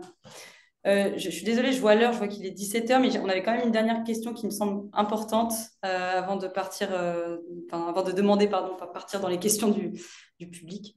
Une question qui était, en fait, ce qui était intéressant dans ce que vous avez dit, c'était, voilà, il n'y a pas des schémas, c'était pas prévu, c'est on verra et tout. Donc, maintenant que, bah, en tout cas pour Pascal et Nadine, ça s'est passé, euh, qu'est-ce que vous conseillez à des futurs habitants? Est-ce que vous conseillez justement de tout prévoir, d'aborder, quelles questions aborder, pas aborder? Est-ce que quand on a un accompagnateur, l'accompagnateur doit être sensibilisé à ces questions-là? Qu'est-ce qui est tabou, moins tabou? Euh, voilà. Je sais pas qui veut. Moi, je veux bien répondre. C'est que c'est vrai que je pense qu'on est assez d'accord toutes les trois dans nos témoignages pour le on verra, on s'adapte. Mais je pense que ce qui est important, et là on le témoigne, c'est très très important aussi de s'y préparer. C'est-à-dire autant comme on se prépare à une perte d'autonomie, par exemple, et à la mort au niveau individuel, ça c'est important, mais au niveau collectif, parce qu'on peut faire de très très belles choses ensemble. Encore faut-il être vraiment tout à fait conscient de l'attitude la plus juste possible avec telle ou telle personne. Parce que comme disait Pascal, c'est vraiment un accompagnement des événements aussi uniques qui ne se reproduisent pas. C'est personne par personne, mais on peut quand même y réfléchir ensemble et en tout cas, ce qui est très très important, c'est d'en parler. Alors moi, au démarrage d'un projet, il y a la question de l'accessibilité. Ça maintenant, moi, ça me paraît évident. Enfin, nous, ça fait 7 ans qu'on habite ensemble. On a fait le choix tous ensemble à l'époque de la construction de ne pas d'installer d'ascenseur puisque la législation ne l'imposait pas, puisque nous, on est en R+2. Mais là, maintenant, on voit bien, puisqu'il y a des personnes qui vieillissent, l'ascenseur, il va falloir qu'on y réfléchisse, hein. Alors, il y a tout ce qu'il faut, hein. Il y a la colonne et tout ça. Et l'expérience de Chamarel, c'est hyper intéressant parce que là, vraiment, les appartements, ils sont préparés. Enfin, voilà. Donc, je pense que ça, c'est très, très important. Après, il y a la localisation aussi, hein, pour la perte d'autonomie, les transports en commun, tout ça. Donc, dans le rural, c'est un peu plus difficile. Et puis aussi, il y avait la question des appartements évolutifs. Donc, je ne sais pas si on a témoigné ça toutes les trois. Enfin, en tout cas, nous, on n'a pas du tout réfléchi à ça, mais ça, c'est très, très important. Un appartement, dès le départ, qui n'est pas du tout adapté, par exemple, à l'accueil d'une personne qui ne serait pas autonome, peut le devenir. Ou alors, un appartement, un grand appart, comme nous, on en a des plus de 100 mètres carrés, peut être transformé en 2 apparts. Enfin, tout ça, vous voyez, c'est dans la conception du projet, au niveau architecture aussi, c'est très important. Et puis aussi, si on peut, bien entendu, c'est s'implanter dans un quartier, dans une ville où il y a toutes les structures de santé, toutes les structures associatives aussi, parce qu'il n'y a pas que la santé, hein, dans le vieillissement, il y a aussi tous les loisirs, les commerces et tout ça. Enfin bon, ça c'est l'idéal, ou en tout cas y réfléchir comment on fait pour aller d'un endroit à un autre. Et moi, c'est vraiment les choses que je vois les plus importantes dans le montage d'un projet. D'accord. Et toi, Pascal? Je plus sois complètement à ce que vient de dire Nadine. Je rajouterais que peut-être que dans la période de formation du groupe, il est extrêmement important de se poser les questions liées au vieillissement. Qu'on soit un habitat intergénérationnel ou monogénérationnel, de toute façon, on vieillit tous. Et à un moment, on arrive, il y a le mur qui semble arriver. Donc, ces questions-là doivent être posées.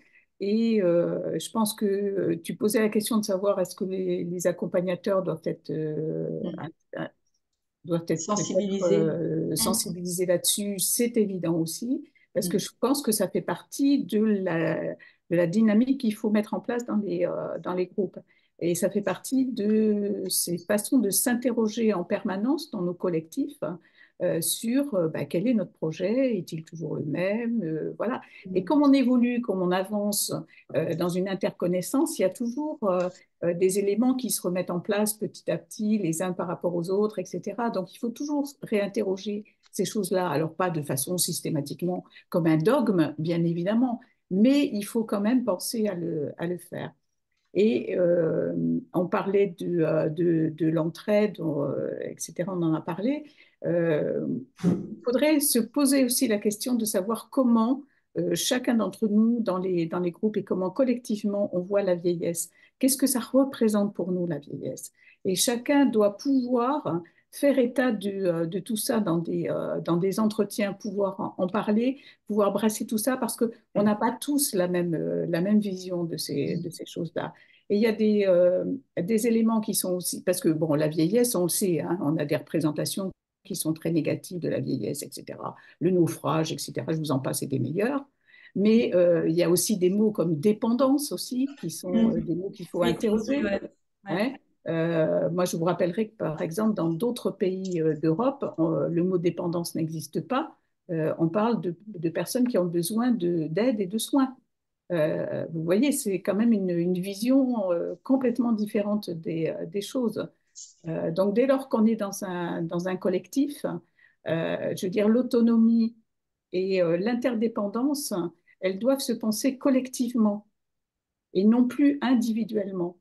Je veux dire, on a la chance d'être dans des habitats participatifs, on a la chance de s'être interrogé sur quelle société on voulait pour notre habitat et pour nos façons de vivre. Je veux dire, il faut s'interroger aussi là-dessus. Quelle vieillesse on veut, quelle représentation de nos vieillesses on veut et quelle vieillesse on veut collectivement et comment on veut le faire. Et puis, enfin, je veux juste ajouter aussi, c'est que la vieillesse, bien sûr, on parle beaucoup de la perte d'autonomie, mais il y a aussi, ça c'est l'intergénérationnel, hein, quand il y a des personnes plus âgées à la retraite, elles ont du temps, toutes ces personnes, pour s'occuper du jardin et je ne sais quoi, pour garder les enfants. Enfin bon, il y a vraiment toute une réflexion à avoir, quoi. Donc, dès le début du montage du projet, c'est vrai que c'est très, très intéressant de voir un petit peu chacun, chacune, comment on envisage un peu notre place dans cette magnifique, dans ce magnifique collectif, quoi. Hein. Voilà. Je Oui, pense que. j'en profite pour glisser, ça va être les sujets des prochains webinaires. Il y en aura un sur Et oui. l'intergénérationnel et un autre sur le monde générationnel vers l'inclusif. On n'a pas le temps de rentrer là-dedans aujourd'hui, mais c'est prévu pour la suite. Et Marie-Françoise, du coup, toi Moi, je justement. voulais simplement dire qu'il faut aussi interpeller les institutions parce que l'appartement que j'occupe était vide 1 an. Quand Chamar, et donc on est pénalisé quand on a personne. Quand ils ont proposé c'était le moment du Covid, ils ont proposé que quelqu'un vienne, un étudiant, ça a été refusé. Or, nous, si effectivement il y aurait par exemple 2 ou 3 personnes dépendantes, on pourrait libérer une chambre d'amis pour un accompagnateur permanent pour mutualiser par exemple la personne qui soignerait. Mhm. Mais la CARSAT, tant qu'on n'aura pas fini de payer le prêt qu'elle nous a donné, pratiquement c'est comme un interdit. On pourrait même pas prendre une personne handicapée, jeune mais handicapée, alors que ce serait très adapté à une personne handicapée. Tout ça parce que voilà, on finance des retraités, on finance pas les autres. Et là, c'est quand même un problème parce que justement, si jamais quelqu'un habitait dans un appartement parce qu'il serait plus jeune, parce qu'il viendrait, elle aurait une fonction, par exemple, de soins ou auprès de 3 ou 4 d'entre nous, on Mhm. n'est pas tous, on vieillit tous et bien, voilà, on serait bloqué sur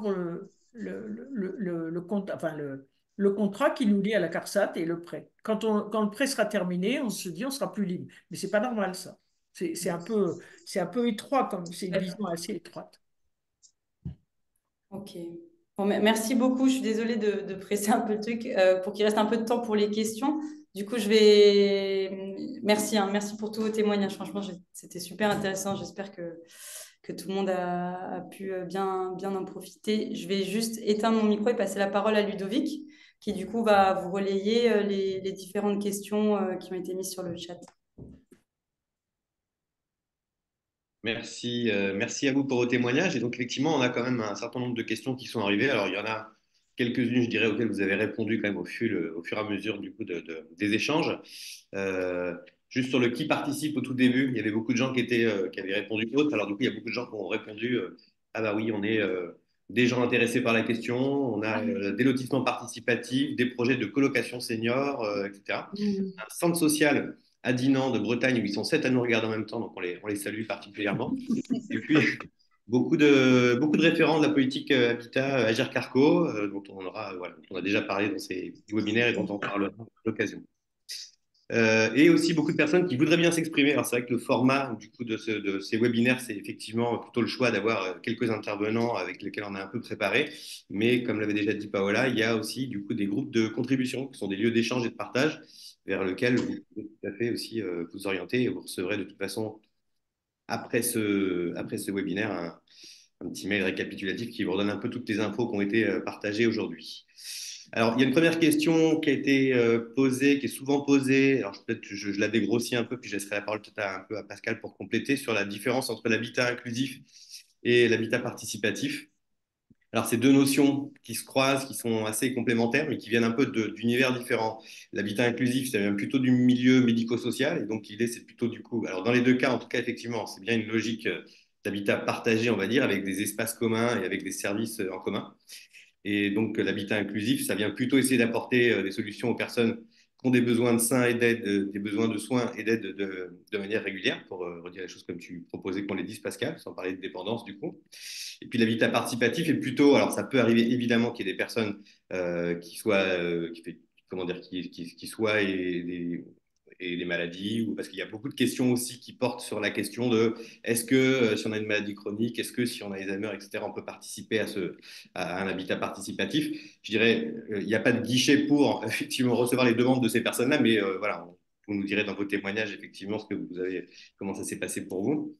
Mais en tout cas, voilà, on voit qu'il y a beaucoup de complémentarité et d'imbrication dans ces projets, dans les faits, parce qu'on a des personnes qui ont besoin d'attention particulière dans des projets d'habitat participatif, on a des projets d'habitat inclusif qui sont complètement intégrés dans des projets d'habitat participatif.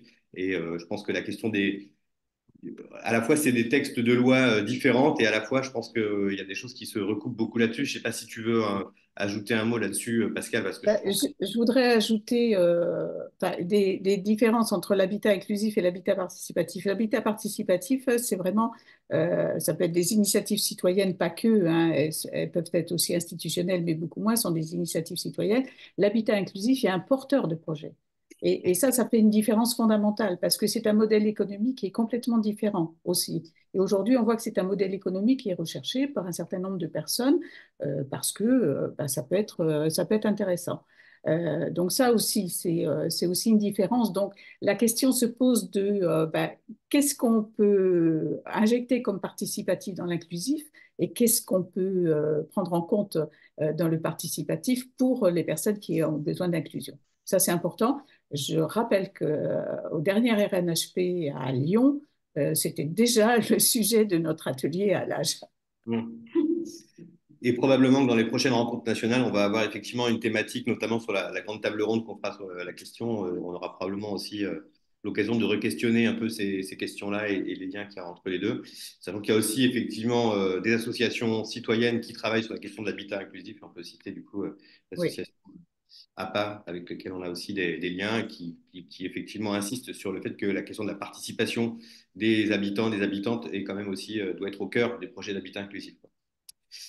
Alors après, comme question, je vais peut-être poser la question de Brigitte, qui fait le lien avec pas mal de questions, qui elle dit, alors pour le coup, elle est déjà dans un habitat participatif de Philémon à Rennes, et elle se pose la question du vieillissement et de la maladie et du handicap dans un habitat intergénérationnel. Alors c'est un habitat, en plus, on a eu l'occasion d'y aller il y a pas très longtemps dans le cadre du lancement du programme. Et du coup, sa question, c'était est-ce que les problèmes de santé permettent de rester dans l'habitat? Et donc, du coup, vous avez pas mal répondu à ces questions, mais il y avait beaucoup au début, effectivement, aussi de personnes qui demandaient des exemples de systèmes d'entraide.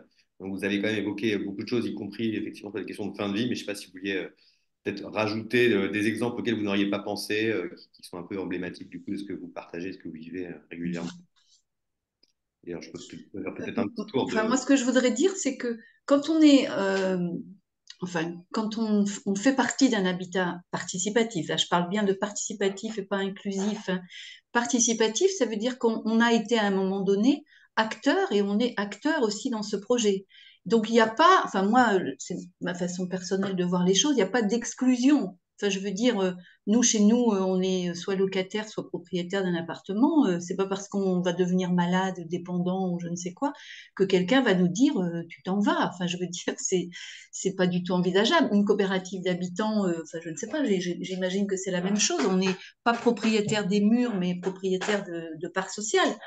Donc, si vous voulez, la personne, elle peut rester jusqu'au bout. Et tout ça, bien sûr, c'est en lien avec la famille quand il y a une famille, parce qu'on a bien vu qu'il n'y a pas forcément une famille, ou même un résident, une résidente n'est plus en lien avec sa famille. Et tout ça, c'est très, très respectable. Donc, si vous voulez, comme tu disais là tout à l'heure, Ludo, la richesse aussi et le fer de lance un peu là, de l'habitat participatif, c'est être acteur. Et c'est ça la richesse aussi comment vieillir dans un habitat participatif, c'est on est acteur au même titre que quelqu'un de plus jeune. Donc, si on devient malade, et ben là, oui, et ben on est face à cette maladie et ensemble, on réfléchit à comment on va accompagner la personne, mais à aucun moment on va exclure. Enfin bon, je ne sais pas si mes deux collègues là pensent la même chose, mais alors attention, sauf, et je peux en témoigner, si à un moment donné il y a mise en danger, par exemple. Mais bon, ça, je ne sais pas si c'est dans la situation de maladie, mais mise en danger de membres du collectif. Donc là, c'est vrai qu'il faut réfléchir, il faut prendre des décisions et les bonnes décisions avec la personne elle-même, ou si c'est pas possible, avec son tuteur ou sa tutrice, ou alors avec la famille.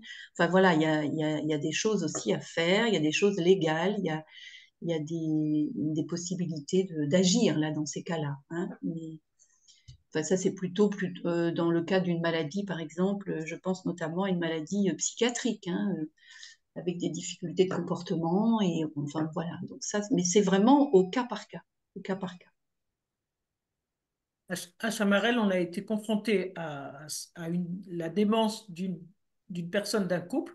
Effectivement, tant le groupe a tenu bon avec une participation de cette dame, qui sans doute d'ailleurs aurait ralenti l'évolution de sa maladie pendant un certain temps. En plus, c'était la plus jeune, je pense, une des plus jeunes, mais à un moment donné, le mari est parti, donc il y a eu remboursement des parts sociales elle était sociétaire, etc. Mais là, parce que c'était impossible, et elle est dans un établissement spécialisé, quoi. Mais là, on est dans un cas extrême de situation Oui. difficile. Mm. Donc oui, j'entends qu'en tout cas, il n'y a pas de réponse du tout ferme et évidente à cette question. Mais en tout cas, si la question c'est est-ce que les problèmes de santé permettent de rester dans un habitat participatif, potentiellement oui, en Voilà. tout cas, c'est ça qui est intéressant.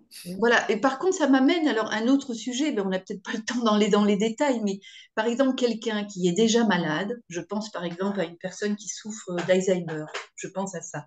Il y a eu beaucoup de D'Alzheimer, est-ce qu'une personne peut intégrer un habitat participatif si elle souffre d'Alzheimer? Voilà. Donc là, ça veut dire qu'il faut quand même intégrer, hein. Je veux dire qu'elle n'y est pas du tout, elle veut acheter des parts sociales ou elle veut acheter un appartement et tout ça.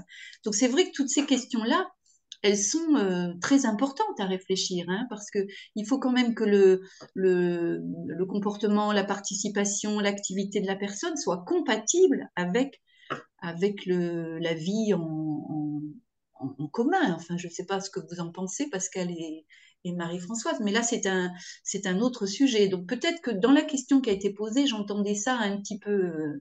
C'est Brigitte, je crois, hein, qui a posé cette question. Il y a eu Je... plusieurs questions, effectivement, de Plusieurs questions, voilà, c'est ça. personnes qui C'est disaient est-ce ça. que si on a Alzheimer, on peut rentrer dans un projet comme ça, quoi. Donc, Alors, vous voyez, je ne me suis pas trompée. Ouais, non, voilà, mais c'est c'est ça. ça. Ouais. En tout cas, c'est vrai que contrairement peut-être du coup à l'habitat inclusif, la démarche, c'est pas j'ai Alzheimer, je vais trouver un lieu d'hébergement C'est ça. pas dans ce sens-là que ça se fait, en tout cas dans l'habitat participatif, même si moi j'ai croisé un certain nombre de projets où il y a effectivement vraiment de l'habitat inclusif dans des projets Oui, mais participatifs ça, c'est avec autre chose. effectivement Ouais. Oui. comment dire, des systèmes d'accueil qui sont intégrés et qui ont réfléchi cette question en amont et où Oui. du coup, c'est effectivement, ça permet de faire aussi un voisinage de personnes qui sont aussi voilà, des Mm. personnes actives et donc voilà, ça peut être intéressant effectivement d'avoir ce Mm. lien-là et ces croisements-là en tout cas. Bon. J'ai Virginie qui pose la question de savoir si le choix de mourir dans la dignité s'est posé dans les cas que vous avez évoqués. Et peut-être que voilà, je sais pas, c'est toujours un peu des sujets, des questions sensibles, mais je ne sais pas si vous voulez réagir à cette question-là. Moi, je peux répondre à cette question. Alors, dans le cas de Victor, ça ne s'est pas posé, mais par contre, je peux témoigner qu'à Bricop, nous avons régulièrement des moments de rencontre entre vieilles et vieux qui avait commencé déjà bien avant la recherche que nous avons menée et où effectivement, on a commencé à se réunir parce qu'on avait le sentiment que nous avions vraiment beaucoup de choses à partager entre pairs, hein, et que ce n'était pas forcément des choses dont on avait envie de discuter avec les plus jeunes ou même que les plus jeunes avaient envie de discuter avec nous. Donc voilà, on peut partager, mais à d'autres moments. Et donc, dans ces réunions que l'on fait régulièrement, alors évidemment, on aborde, comme ce que disait Nadine, les directives anticipées, etc. Qui on doit prévenir en cas de problème dans les familles, etc. Donc, ce sont des choses qui ont circulé, ça, entre nous. Et la question, effectivement, du droit à mourir, bien évidemment, c'est posée et nous avons eu des discussions là-dessus. Après, ce sont des discussions qui aujourd'hui sont et d'un ordre philosophique et possiblement d'un ordre militant. Ça, après, moi, je ne peux pas en témoigner, mais sachez qu'on les a eues, ces discussions-là. Voilà, et donc moi, pour compléter ce que dit Pascal, dans notre groupe là, de vulnérabilité, bien entendu, on en a parlé, hein, quelques personnes qui habitent ici sont adhérentes à la DMD, et donc c'est vraiment des échanges que nous avons, et c'est vraiment très très important d'échanger sur ces sujets-là. Alors, certaines ont des opinions, d'autres en ont d'autres.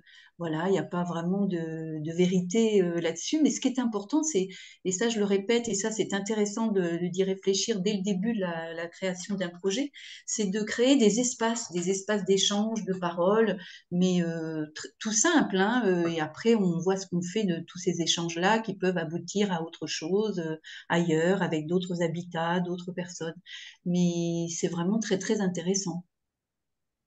Et moi, je voulais dire aussi, nous avons la chance à Chamarel d'avoir deux grandes écoles, une école nationale d'ingénieurs travaux publics d'État, donc qui seront confrontés à des projets d'urbanisme, à des décisions politiques, Mm. et une école d'architecture. Et donc, si vous voulez, régulièrement, les étudiants nous sollicitent, ou du moins les professeurs invitent les étudiants à venir chez nous, et ils font des mini-projets justement d'aménagement du jardin, de ceci.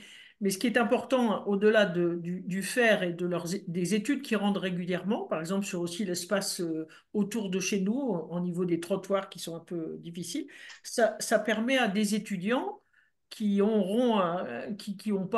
sont trop jeunes pour réfléchir à la vieillesse, de s'interroger en tant qu'acteurs sociaux, acteurs politiques de la vieillesse, quoi. De même que nous, on a participé au contre-salon de la vieillesse. 3 personnes d'entre nous étaient à Paris. D'accord. Donc ça, je crois que c'est important aussi que pour qu'on soit pas, parce qu'on est aussi quelquefois reconnus comme les vieux là, ils sont bizarres, ils sont gentils, ils sont ceci. C'est aussi de témoigner ailleurs, dans le milieu universitaire, et Mm. la Fédération Ambicapora, on a l'intention aussi d'inclure dans des projets d'université des choses sur le vieillissement, sur le bien vieillir, sur les appartements, et on essaie d'interpeller les universités qui ne se posent pas beaucoup de questions, sauf peut-être Grenoble où il y a vraiment peut-être une université où c'est en cours dans leurs travaux. Et nous, on participe, enfin, on est interpellé, on aide des gens dans des mémoires de fin d'études, et ça, je crois que c'est important aussi. Merci. Il y a un pool de questions autour de la question de l'intégration des nouveaux entrants. Alors j'imagine que ça se pose évidemment à la fois au moment où les projets se sont créés et puis au fur et à mesure des départs et arrivées de nouvelles personnes. Quelle procédure pour les nouveaux arrivants? Quel processus d'intégration? La cooptation, c'est souvent plus ou moins le cas à des degrés divers, mais quid de la spontanéité? Est-ce que vous voulez réagir un peu à ça par rapport à vos exemples? Alors c'est vrai que c'est un sujet plus global là sur l'habitat participatif. Hein, c'est pas précisément juste pour peut-être me caler dans ma réponse sur cette expérience de décès hein, d'un habitant. On a réalisé aussi là nous pour la première fois la fragilité un peu de notre projet, puisque nous on n'est pas une coopérative d'habitants. Une coopérative d'habitants, d'après ce que j'en sais, c'est quand il y a un départ, c'est la coopérative, un départ, un décès, enfin quelqu'un qui s'en va, c'est la coopérative qui prend en charge la recherche d'un autre résident, hein, si je comprends bien. Tandis que nous, puisqu'on est en VFA, c'est-à-dire que c'est des propriétaires ou des locataires avec un propriétaire qui est le bailleur social, on a réalisé que en fait c'est la famille, ce sont les héritiers de l'appartement qui s'occupe d'intégrer dans notre collectif une nouvelle personne. Nous, alors on a eu cette expérience-là l'année dernière, ça s'est très très bien passé parce que nous connaissions déjà la famille de Geneviève et la famille a accepté que nous lui présentions des candidats pour l'achat du logement. Et là, et ça s'est très bien passé, c'est un couple de 30 ans là, qui habite là. Et donc, on a veillé aussi, nous, à maintenir tout ce côté intergénérationnel et on a cherché vraiment une famille avec des gens plus jeunes. Mais on a réalisé que si la famille n'avait pas été OK, ben, la famille décide de vendre à qui elle veut. Hein, voilà. Donc ça, c'est peut-être, ça répond en partie à la question. Voilà. Oui, bah, on glisse vite sur les montages juridiques et puis il y avait plusieurs questions là-dessus, mais on va pas de toute façon avoir le Oui. temps. C'est l'objet du webinaire précédent, mais il y avait effectivement des questions sur Mascobado. Du coup, effectivement, c'est un projet donc en copropriété. Comment s'intègre le côté participatif? Est-ce qu'il y a une association qui remplace le syndic? Oui, La réponse en gros, c'est oui. oui, c'est ça, oui. Et du coup, il y avait effectivement des questions sur Chamarel, quel statut juridique, mais du coup, à Bricop, ça va être le même. Voilà. Et comment, enfin, et la question de savoir s'il y avait bien l'intervention quand même d'un bailleur ou d'un promoteur. Je ne sais pas si vous voulez, Pascal ou Marie-Françoise, peut-être en dire un mot très rapidement, du coup. Pour rebondir d'ailleurs sur ce qu'a dit Nadine aussi sur cette question, effectivement. Pour ce qui est d'Abricop, il y a eu effectivement, on s'est appuyé sur un bailleur social qui, en fait, dans le cadre d'un habitat participatif beaucoup plus vaste que le nôtre, puisque nous sommes dans un habitat de 88 logements participatifs. Et nous, la coopérative, nous nous sommes adossés au bailleur social qui a conçu cet habitat pour la construction de l'immeuble. Mais c'est-à-dire que la coopérative a acheté en VFA l'immeuble qui a été construit par le bailleur social. Voilà. Ça a été sa contribution pour la coopérative. Par contre, bien évidemment, sa contribution a été beaucoup plus importante pour les 3 autres bâtiments de l'îlot participatif aux 4 vents dans lequel on s'inscrit. Merci. Et alors, du coup, il y a une question pour Nadine, parce que tu as évoqué une formation, et du coup, il y a plusieurs personnes qui voulaient avoir des infos sur cette formation. Donc, Ouais. Alors là, nous, on démarre tout juste, hein, puisque tout ça, c'est assez récent, mais on a fait, enfin, on s'est rapproché, Mascobado s'est rapproché, enfin, on est en partenariat avec les maisons Ecoé, et les maisons Ecoé ont fait une demande de formation, enfin, sous forme pour démarrer d'une journée de sensibilisation à l'accompagnement en habitat participatif, en s'appuyant sur l'expérience de Mascobado et l'expérience qu'a la première maison Ecoé, là, à côté de Montpellier, où il y a en 2 ans et demi 2 personnes qui sont décédées. Donc, fort de ces expériences-là, on est en train de monter, entre guillemets, ensemble, on est 10 personnes, là, avec des représentants des 3 collectifs, on est en train de monter une journée de sensibilisation à toutes ces questions-là. Suite à cette journée-là, on va décider ensemble de s'il y a un intérêt ou pas de poursuivre, on ne sait pas sous quelle forme, cette formation à l'accompagnement, puisque ECOE accompagne, enfin fait des formations depuis 20 ans, des formations de bénévoles et enfin, des formations à l'accompagnement, mais pas spécifiques, bien entendu, en habitat participatif. Et donc, on va voir ce que ça donne. Là, on fait un premier essai donc avec 2 collectifs en coopérative d'habitants et nous en copropriété. Bon, on a l'habitude de se côtoyer, de faire des choses ensemble. Et si les gens sont satisfaits et qu'ils ont besoin d'aller un peu plus loin, j'espère, mais ça je parle moi à Nadine, j'espère pouvoir ouvrir cette formation, qu'on puisse ouvrir cette formation à d'autres habitats participatifs locaux, mais pas que. Moi, je pense, pour avoir parlé dans le cadre des contributions là, avec Habitat Participatif France, qu'il y a un réel besoin sur toutes ces questions-là. Et pourquoi pas, on pourrait peut-être monter une formation plus générale en habitat participatif. Mais pour l'instant, on est au b.a.-ba. eh ben, c'est une super initiative qu'on sera ravis de pouvoir relayer au fur et à mesure que vous avancerez dans la réflexion. Ben, merci beaucoup à toutes. Du coup, je vais peut-être laisser la parole à Paola pour un mot de clôture, mais il est 17h30, donc on va voilà, terminer ce moment. Merci à vous et je laisse mon micro. Oui, bah, du coup, tout est dit. Peut-être juste, je rajouterais que voilà, ces formats webinaires, c'est vrai que c'est un peu frustrant de ne pas pouvoir échanger direct, mais les groupes de contribution, ils sont vraiment ouverts. Donc, on vous invite vraiment à le rejoindre. C'est un groupe en visio. On se réunit une fois tous les 2 mois. Et la prochaine réunion du groupe, c'est le 23 février à 10h, je crois. Ouais. C'est bien ça. Donc voilà, on vous mettra aussi dans le suivi de webinaire, c'est mon mail en fait, si vous voulez le rejoindre, vous me laissez un message et puis on vous invitera à échanger. On pourra revenir sur le webinaire, on pourra peut-être approfondir certains sujets qu'on a un peu effleurés aujourd'hui. Et pour la suite, les prochains webinaires, donc le prochain aura lieu en mars et un autre en mai. Voilà, mais on viendra vers vous quand on aura les dates.